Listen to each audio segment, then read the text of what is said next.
This is the Roots and All podcast, and I'm your host, Sarah Wilson. Join me as I talk about all aspects of gardening with some of the top horticulturists from around the world. Hello and welcome to Roots and All. This week I'm speaking to gardener and writer Lulah Ellender about her book Grounding, Finding Home in a Garden. Lulah's book is about tuning into the unceasing rhythms of nature in order to live with uncertainty, and how they can help us become more connected to the place in which we live. We talk about how gardens can root us in time and place, even when those roots seem tenuous and liable to break. Lulah began by talking about the circumstances in which she came to write the book. Yeah, so the book actually started with a kind of different heart. I was trying to write about homesickness, and I wanted to explore that through the idea of different houses and how people's relationships to places kind of changed. And it was particularly to do with this house that I'd lost as a child, where we had to leave when my parents got divorced and my dad went bankrupt. But I couldn't sort of find a way into that narrative, and it wasn't really working. And I kind of tried a few different things. And then I was speaking to my editor. At that point, this kind of situation had arisen with our house that we rent. And we were stuck in this horrible probate dispute between the landlord and the landlord's executors. And they wanted to sell the house, and it went on the market. So this was all going on in the background. And I had a chat with my editor, and she said, why don't you write about the garden? Because at that point, the garden had become this kind of anchor for me to have this belief that we would still be here in this house to see the plants grow, to eat the vegetables. And so that became the kind of hook for the book, that I would follow a growing season in my garden here while this kind of uncertainty was going on around me, and to look at how gardens help us root ourselves in a place. So it was kind of exploring this idea of homesickness and uprooting, but through a bit more of a specific lens, which was the garden. So the jobs that I did in the garden, I found my mum's garden diary, so I put some of her jobs in there as well. And I explored some of the gardens nearby in Sussex, that like famous gardens, and talked about how gardens can feed creativity and how they can give us a sense of freedom and play. Yeah, it started off as a different book and became much more focused on the garden. Yeah, that's really interesting. And I was going to ask you that question later on, but I might as well come to it now. When you did write about the gardens that you went to in your relatively local area, did you pick those because they had interesting characters who lived in those gardens? Or did that come as a result of visiting the garden and then looking further into the people who'd been residents of the house and garden? Yeah, that's a really good question. It was a bit of both, really. Charleston Garden is very near my house, and I go there a lot. So that was more because I loved the garden, but I also loved the story of the place. So it was kind of, the garden was my way into finding out more about the people that lived there. Sissinghurst, it's such an incredible garden. So I really wanted to go there for the garden's sake. And then I found this really interesting story behind that. And Derek Jarman's garden, again, that was about, well, I guess in most cases it was both. That I really wanted to unpick a bit more about the people who created those gardens, and what did those gardens give them? What kind of purpose were they serving in terms of their art and their well-being? And I didn't know that much about Lee Miller, so I learned a lot about her life when I was researching the garden at Farley House. But the other ones, I think I sort of knew a bit about the background, but I was really intrigued to explore a bit more the kind of interplay between this idea of creativity and gardening. So I guess there are three aspects to the book, which is the kind of well-known gardens you visited. There was your garden where you were gardening. And then also, as you say, you found your mother's gardening diary. So you kind of punctuated the text with excerpts from her diary. What made you pick those specific ones? Was it because they were resonating with what you were doing in your garden at the time, or were they more appropriate to the text that you were writing? How did that come about?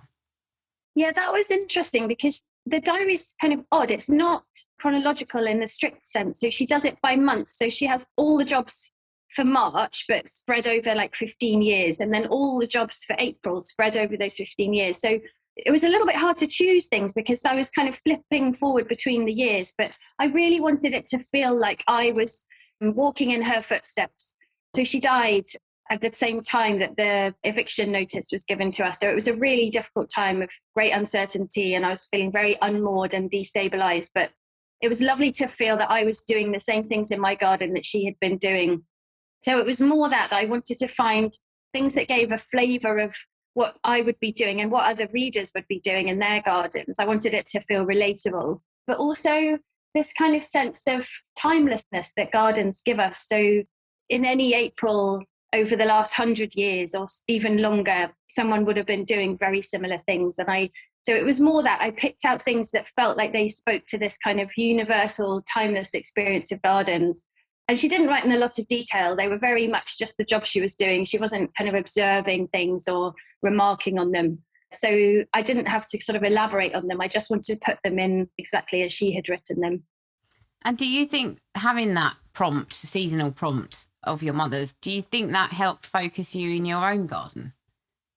I don't know if it did in the same. I mean, I didn't sort of read it and think, oh, she was doing that, I better go and do it. It was more the other way around, that when I was noticing all my daffodils, I would remember her. She was obsessed with mowing her daffodils down when they'd finished blooming. And so I would sort of remember things like that. It was more the other way around, that I would think, oh yeah, Mum used to do this. And I'd go back and check what she was doing at that point. But it was more like the memories of either doing things with her when we were little, or her telling me about what she was doing as I was working in my garden, and then going back to her diary and just looking through it and finding this sort of shared experience, even though she wasn't here anymore. And with your house that you were in, obviously you got the eviction notice. How long had you been there before you received that? Well, that was one of the tricky things about writing this book, because it went on for a really long time. So we had been here about 6 years before that, and the whole dispute went on for quite a long time, like several years. So I had to condense a lot of that into a more manageable time frame for the book, because who wants to hear like 4 years of me going on about the same thing? But it really felt like our home. My youngest was 1 when we moved here. I've got 4 kids, and they were all at that kind of age where they spent a lot of time at home. They spent a lot of time in the garden. So it really felt like it was our family home. And we took it on the understanding that it was a long-term rental. We thought we would be here until they had grown up. Obviously, you can never be sure of that, but that was the sort of unspoken understanding that we had. So it was a real shock when we were told it was going on the market. Yeah, I bet it was. And I just wondered, reading the book, obviously, as you say, the garden had been your family garden and you'd spent a lot of time in it prior to this eviction notice. How did getting that notice change the way you gardened? At first, I just stopped completely, because I thought, what's the point? And for a few months, I didn't bother with anything. I just let the weeds grow. I was really preoccupied with trying to find somewhere else for us to live. And the house was already pretty dilapidated and just got more and more dilapidated. And then as the spring came after that, that was in the end of the summer, the next spring, I kind of thought, I just can't live like this. I can't live with this constant sense of everything just crumbling around me. And I decided the garden was going to be the way that I would change that I would have some sense of agency in this situation where I had absolutely no power. So then the garden became a place for me to work through all of those feelings of uprooting and worrying that my children were going to feel the same about this house that I had felt about the house that we had lost, and feeling angry with myself for not giving them more stability and not being able to afford our own house. And so the garden became a place that I would kind of pour all of that stuff rather than the house itself. For some reason, it felt easier to be doing stuff outside and to try and create this beautiful, abundant place that we could all enjoy, and just to believe that I would be there to harvest things. So yeah, it really changed from this kind of feeling of despondency and dejection into this feeling of defiance, just quietly defiant. It was really interesting what you wrote about the people. Well, you did it yourself, but also other people kind of boomeranging back to their gardens that had been significant in previous times in their lives. And you experienced that with that house as well. And it's just the whole kind of idea of ownership and custodianship and the roots that we put down literally and metaphorically in a garden. And I kind of thought, okay, obviously there are times that you feel rooted in a place, and there are times when actually maybe the fates are telling you it's time to move on and hand over to another custodian. Did you ever feel like there was a time, okay, maybe this is the time to leave this garden? Or did you really feel, I must fight tooth and nail for this? That's so interesting, because as I was reading and researching for the book, I really changed my mind about that. I thought, I don't belong here any more than anyone else belongs here, and the garden doesn't care whether I'm here or not. And there was this really kind of strong sense of comfort in that, just like the ancientness of this bit of land, and that it would just carry on without us, that no one really owns it. The creatures that come in and out will come in and out, whatever happens. And that was really reassuring to me. And I think that we have a very kind of strange idea about property and land, particularly in the West, that we feel that we can make a hedge around it and no one will be allowed in. And that's our little bit of territory and we fiercely defend it. And I really understand that, because that's very much how I felt at the beginning. But by the end of reading more and looking more at Indigenous cultures and their attitude and this idea of custodianship and looking after the earth for the next generations, I really think I changed my mind about that. And I did let go of that feeling of having to hold on so tight to this place. And I felt if we have to move, we will when we go, there will be bits of us that we've left in the garden, physically, bits of old plastic Nerf guns and things, but also the plants that I've grown and tended, and there'll be those remnants for in the future. And there's something really reassuring in that. So yeah, I think I did really change how I felt about it. And I feel like I've got to a more healthy place about that. Obviously, I don't want to draw any equivalence between what happened to us and, the awful uprootings that are happening to people all over the world, and refugees and people in exile. And I'm not at all trying to say that my situation is like that. But I do feel that perhaps by changing the way we feel about the land, that we can help people to feel a sense of belonging wherever they land. Yeah, and thinking about people who rent in a more practical sense, maybe there is a hesitance to spend money or time or effort in a garden that you don't own, but actually your book throws a different spin on that and says you kind of may be passing through, but it's still significant what you do in that space, which I think it does encourage people who maybe don't own a property or a garden to still look after it. Yeah, I think there's something about having beauty around you, or even if you've only got a window box, growing your own herbs that you can feed your family with. There's something about that I feel is really important. And if you're not able to own your own house, there's no reason why you shouldn't also be able to enjoy that feeling of creating beauty and providing for yourself, and opting out of the system where we have to pay lots of money for vegetables, which we can grow ourselves. I think people who rent can also enjoy the space that they're in. I know it's much harder, and I know money can be difficult, and it's often, you may just have a tiny space, but I think there's still things you can do. I think there's still definitely a way that you can create other life and nurture the creatures around you and be part of the little ecosystem that you're in, however big your outside space. And I think, you can just throw down a really cheap packet of annual seeds and they'll bloom, that year, and they'll look beautiful. And if you're not there, you could do it in your next place. So there are ways to do it where you don't have to invest a huge amount of time and energy. And I know lots of people, working really hard, they don't have lots of time. But I think there's always a way, however small, there's a way to create life and to sort of feel that you're giving back somehow to the land and the community that you're in.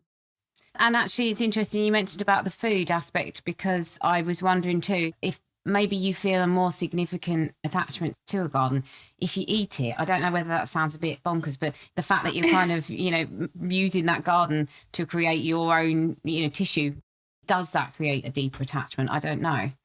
Yeah, I think it probably does. And I think the whole kind of lovely circularity of it. So you grow a potato, you peel it, the peeling goes, and the compost that goes back into the land, and that lovely idea that it's all going round in circles. So I think you can feel really connected to it in that way. I always have these dreams of being completely self-sufficient, and I manage like 3 beans or something and 1 meal full of potatoes. So I can't provide for my family in terms of what I've managed to produce at all. But I love the fact that I can just go and have a fresh raspberry, just straight off the bush, or I can just go and pick some salad for lunch. It brings the garden inside, like literally inside. And the idea that you're filling yourself and your family or your friends and your loved ones with healthy things that you've grown, I think that's just so beautiful. Yeah, and I did also think it was almost as if you were slightly freed by the fact that you might have to move from the garden. And that again made me think whether maybe there are advantages to being a more temporary or kind of tenuous occupier of a space. That's interesting. I think you're right. I think I did come to a place of feeling much freer about our situation and much more kind of sure that wherever I am, I can make it feel like home. And I hadn't really felt like that before. So I think that situation did really teach me that. And I think through the garden, I learned that. And it was a hard lesson. It was difficult a lot of the time. But would I say I'm glad it happened? I'm not glad it happened, but I'm glad that I feel I've come out of it a different person. It must have been horrendously stressful because you had obviously that and losing your mother as well. But it was interesting because in the book you kind of said, I've had losses before. I've had potentially more significant losses than what you faced with the eviction notice. And yet it really seemed to hit you and it seemed to present such a wrench. Was it just a kind of perfect storm of circumstances that made you feel, oh, you know, that I can't lose this house and garden, I really want to keep hold of this? What was it about that particular thing that, was it just the timing of it that made it significant? No, I think it was this thing that it tapped into that loss that I'd had as a child of the house that I really loved. And that house really haunted me. Partly, I think, because my parents split up. So that house represented my childhood, which was kind of abruptly ended when they split up. You know, we moved house and my family unit was different. So I think I attached a lot of meaning to that place because it was our last family home. But I just could not shake the sense that that house was mine and I had a right to it. And one day I would get it back. And I think I carried that wound for such a long time without really addressing it. And that's what I was trying to do in writing a book about home and belonging. I was trying to sort of tease that all out because I didn't want to carry it anymore. When I felt that I was repeating that for my kids, I felt this huge sense of disappointment in myself, you know, frustration that I hadn't got myself in a better situation, this kind of sense of ancestral repetition. So my mum had a similar experience with her home, and her mum never really had a home because she was a diplomat's wife and daughter and moved around a lot. So I felt like there was this thing that I was almost like bound to repeat, this rupture. So yeah, I think that's why it had this unraveling effect on me, because I felt that I was a failure and I was going to put my kids in a situation where they would feel about this house as I had felt about that other house. And I really needed to process all of that and try and understand what was going on a bit more.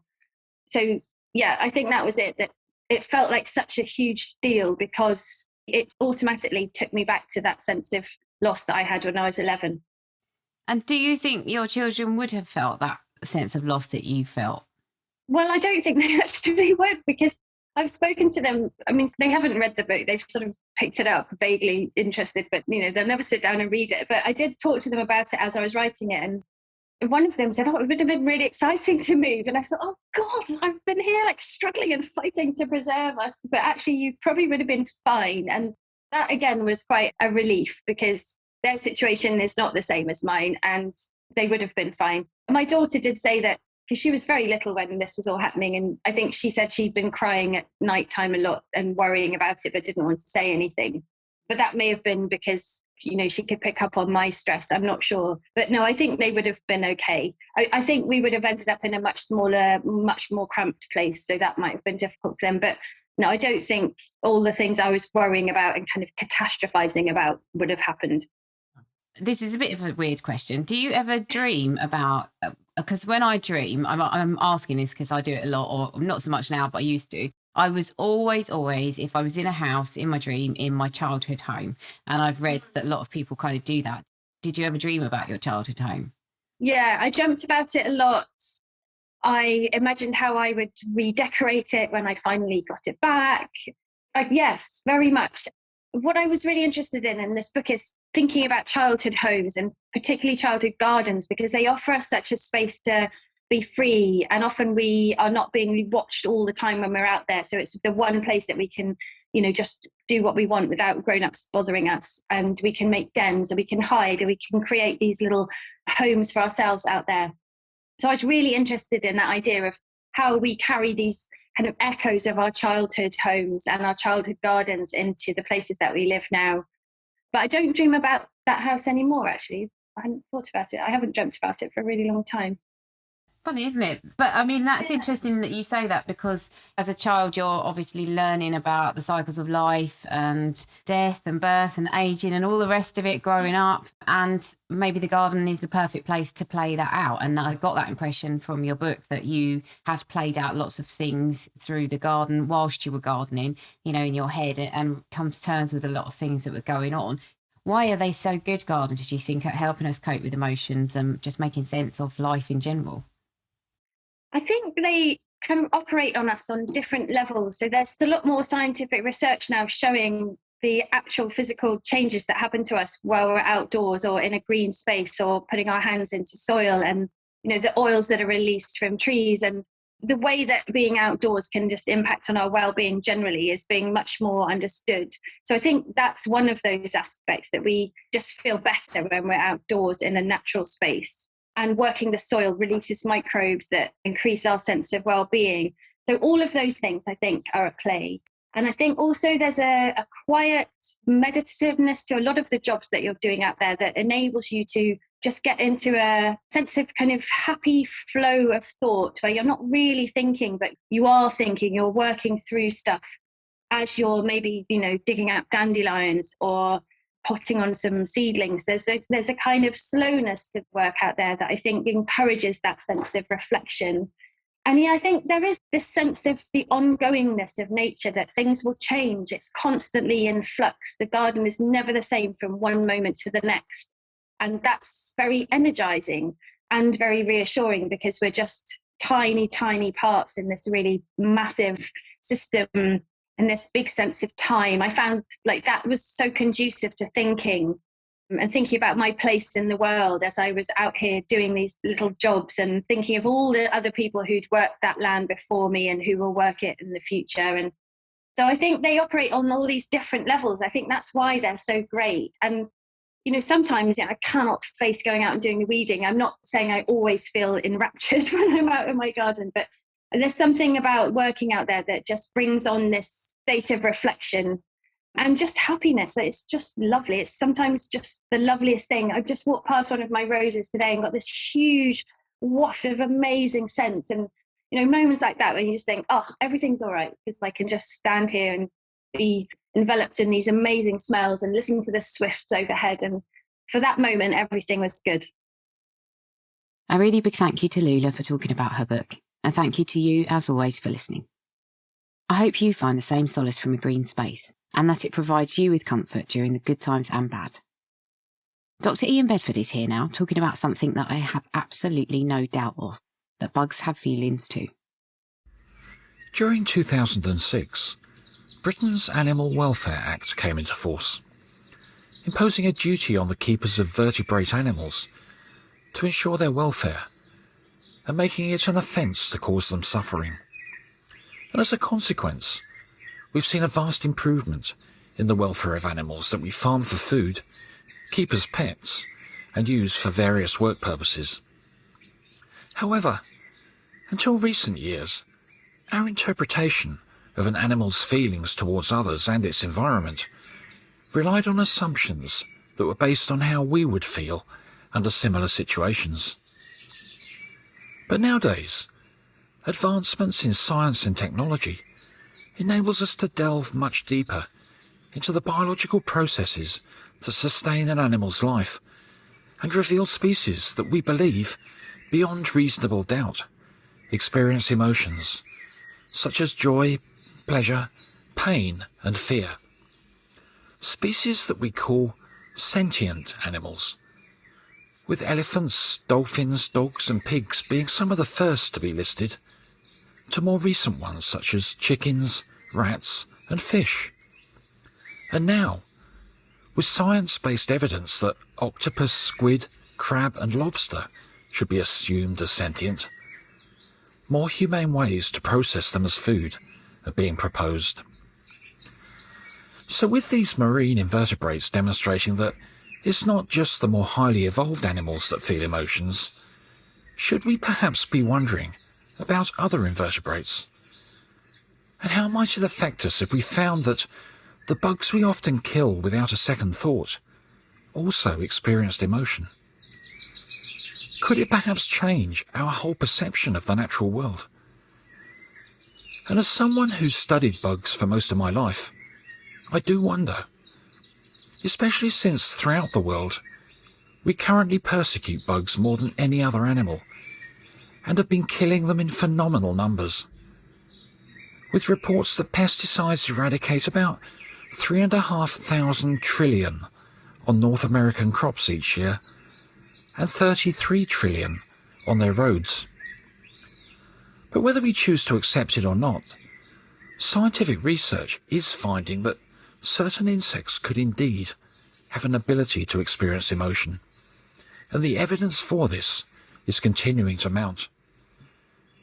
With research that's found, amongst many other things, bees that buzz with delight at pleasant surprises, or sink into depression when bad things happen, and fruit flies that watch and learn from their peers. But what's intriguing is that these findings are not just based on behavioural observations, but are corroborated by quite extraordinary studies on the workings of an insect's brain, identifying areas that perform similar functions to our brains, where levels of dopamine and serotonin change in response to environmental stresses. But what's now being discovered through modern-day science might just be something that many of us have already suspected after watching the antics of bugs in our gardens. You can download or listen to the podcast direct from the website rootsandall.co.uk. Please also check out my Patreon, where you can make a one-off donation or take out a monthly subscription to help support the podcast. Because if you enjoy the show, please help it continue. I also have a GoFundMe where you can make a one-off donation. Even a one-off donation of £1 helps, and I'll be really grateful for your support. So please go to Patreon or GoFundMe and search for Roots and All Podcast.